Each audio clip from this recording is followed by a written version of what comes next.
This is Retro Sports Radio. Visit RetroSeasons.com for more sports history. This is the story of a national institution. Institution from the Latin meaning an organized society established for promoting any object, public or social. The institution in question is certainly engaged in promoting. It is public and, in a sense, social. It is, in fact, the Brooklyn Dodgers.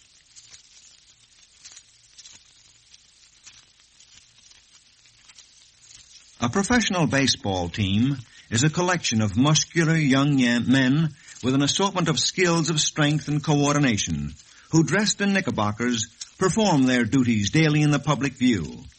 How, then, did one particular collection, the Dodgers, become a national institution? The story ranges from the sun-drenched coast of Canarsie to the rocky shores of Red Hook. The heroes are many, the tales tall and engaging. But perhaps the key is the peculiar character of the Brooklyn fan. The borough of Brooklyn, a subdivision of New York City, and in its own right, the third largest city of the land, has spawned more followers of lost causes than the rest of the whole nation. The Brooklyn fan in the lean days of Uncle Robbie showed up at the ballpark no matter what. A test of a Brooklyn fan has never been devotion to a winner. And more than that, the Dodgers have become a symbol. Elderly ladies from Indiana leap to their feet and applaud when Brooklyn is mentioned. Visiting Maharajas with astute public relations connections always show up behind the dugout at Ebbets Field just in time for the photographers. It all started in Brooklyn in the 1840s. There were a dozen teams playing the game of base. Shipwrights, wagoners, and carpenters dropped their tools in the afternoons and headed for the open fields to clout the ball around. However, these teams just didn't rate. The gentry had their own team in Manhattan, the Knickerbockers, and they had definite ideas on just who should and who should not play baseball. The high-toned Knickerbockers who played their games in straw boaters and fashionable fawn-colored trousers declined to meet the brawny, brawling boys from Brooklyn. But baseball boomed on Brooklyn Heights. Every neighborhood incubated a team. The Eckfords of Greenpoint, the Putnams from Williamsburg, the Excelsiors from South Brooklyn. Every beer hall and volunteer fire company boasted its 9. Eventually, in 1858, Brooklyn finally met Manhattan in an all-star series.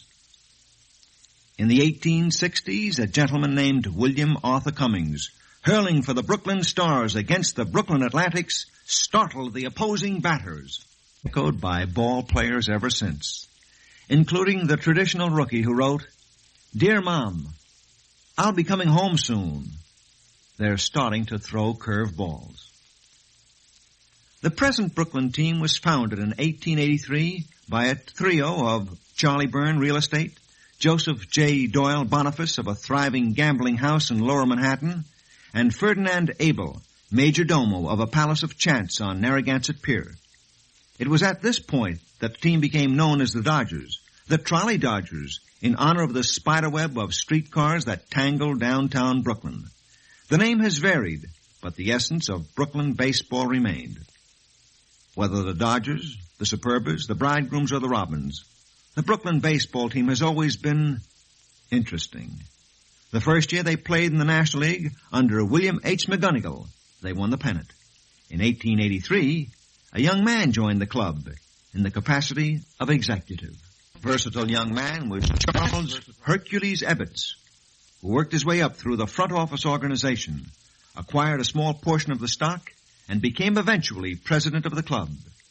He wore a flourishing mustache and an elegant silk tie and attended every ball game shouting instructions to the manager and arguing with the fans. There was one thing in particular that bothered Charlie Ebbets, the thought of Brooklyn fans who remained on the other side of the turnstiles investing their money foolishly in food and rent. Something was done. In the ancient and honorable section known as Flatbush, there existed 4.5 acres of filled land, occupied at the time by rubbish heaps, goats, tramps, and other wildlife. It was known to the neighborhood as Pigtown. It was here that Charles Ebbets dreamed his dream. It took 4 years to get the land and another year to build the new ballpark.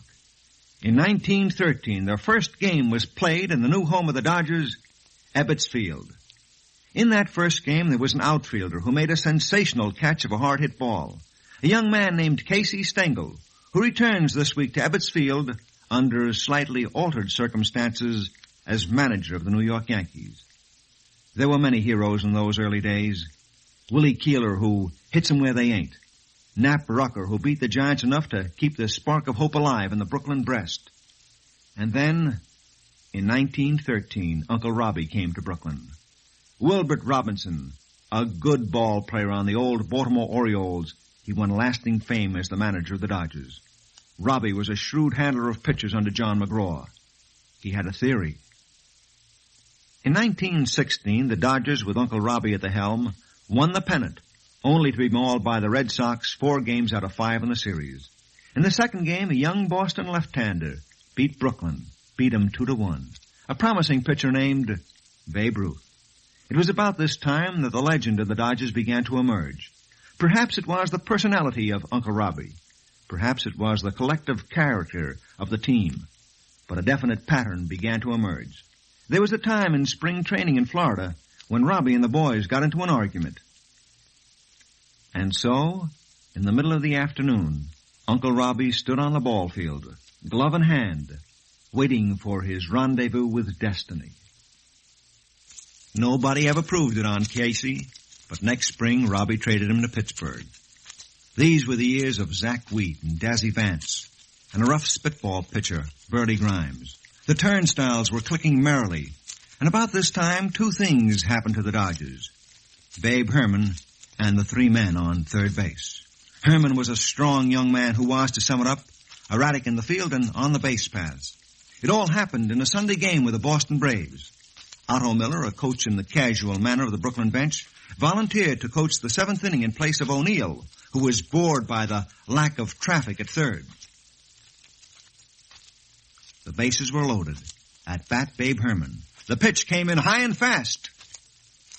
The ball was high, very high, but Herman, with the faith of the pure in heart, just ran. The man on third scored. Dazzy Vance, slow-footed, rounded third and started for the plate. Fuster, running from first, approached third, and Herman, racing behind, threatened to pass him. Is the picture clear? Vance running from third to home. Fuster coming down from second with Herman at his heels. The volunteer coach threw up his hands in horror and screamed at Herman to go back. Unfortunately, that gentleman was too busy running to heed the words of advice. However, Vance, always cooperative, heard the coach shouting, "Back!" He stopped in his tracks and thundered back towards third, and everybody slid at once. When the dust had cleared, Herman had made it. Vance had slid back from home with Fuster pinned between them. The Boston third baseman called for the ball and tagged everybody he could lay hands on. He neglected Fuster, who ambled out to right field to get his glove. The second baseman chased him around the outfield and finally tagged him on top of the head. It's perhaps little incidents like this that have contributed to the essence of the Dodgers. This was the golden age of the Dodgers. These were the years when sports writer Eddie Murphy in The Sun wrote, Westbrook Pegler, then plying the relatively innocent trade of sports writer, listened nightly on the radio to Ernie Jones and Billy Hare, the Happiness Boys, and he dubbed the Dodgers the Daffiness Boys. Of course, other teams coming to Brooklyn were affected too. There was the Cardinal pitcher who was missing for 2 days in Brooklyn. He showed up bleary-eyed and hungover with a blood-curdling explanation that several Brooklyn gangsters had kidnapped him and forced large quantities of whiskey down his unwilling throat. And it was about this time that the anguished wail of the Brooklyn faithful was heard in the land.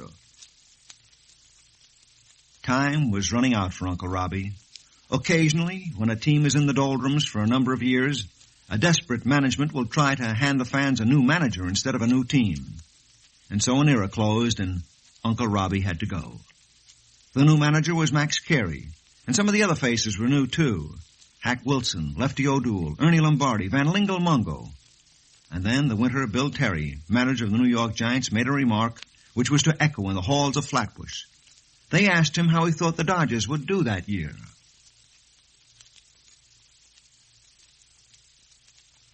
And so they did.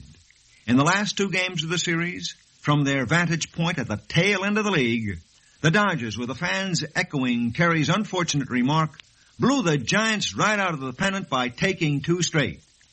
Casey Stengel, in another attempt to divert the fans from the league standings, was brought in as manager. And after him, Billy Grimes, the old spitball pitcher who tried to improve the team's standing by pure spirit and a belligerent attitude. Unfortunately, what he needed was a couple of pitchers and a good infield. And in 1938, a new voice was heard in a Brooklyn uniform. A great glove man acquired from the gas house gang at St. Louis, a gentleman named Leo Durocher. And to match him for flamboyant showmanship, a new face appeared in the front office, Leland Stanford McPhail. He brought a new deal to Brooklyn. Larry McPhail continued to keep things boiling. The Dodgers, who had changed managers with the same easy facility employed by the French Republic in changing premiers, now changed again.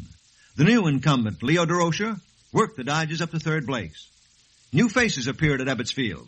Freddie Fitzsimmons, Pete Reeser, Pee Wee Reese. They finished second in a year that saw Durocher and Cardinal catcher Mickey Owen swap punches while a disgruntled fan attacked umpire George Majorkirth and knocked him down. But again, the cry of the Dodger fan echoed from Bensonhurst to Coney Island. And then, in 1941, next year finally came. It started off in spring training in Cuba. The Dodgers were playing a team of Cuban all-stars. The pitches were coming high, hard, and close to the head. And Leo Durocher got the thumb from the umpire and marched to the showers just 1 step ahead of fixed bayonets in the hands of the local militia.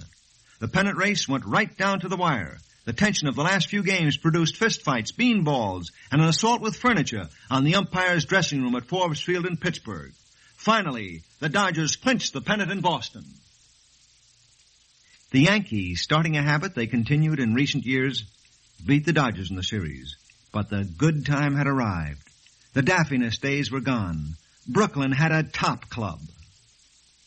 In all these years, baseball was called the national pastime. But organized baseball was a little less than national. The head man in the Brooklyn office was now Branch Rickey. Mr. Rickey was elderly, shrewd, non-alcoholic, a strong churchgoer. As a player, manager, or executive, he never has attended a Sunday ball game. Branch Rickey is said to be a man who could trade the devil out of half his kingdom in exchange for a 200-hitting infielder and a sore-arm pitcher, and make the devil throw in cash besides. But Branch Rickey took his religion seriously. He had a conscience.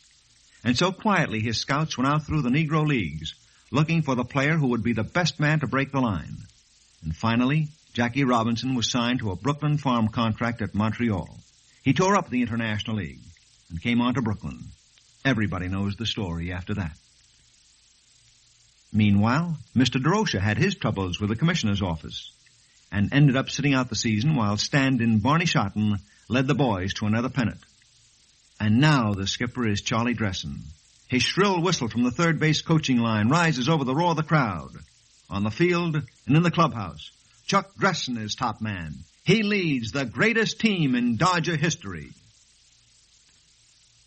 And now the Dodgers are in again. The greatest team in Brooklyn history.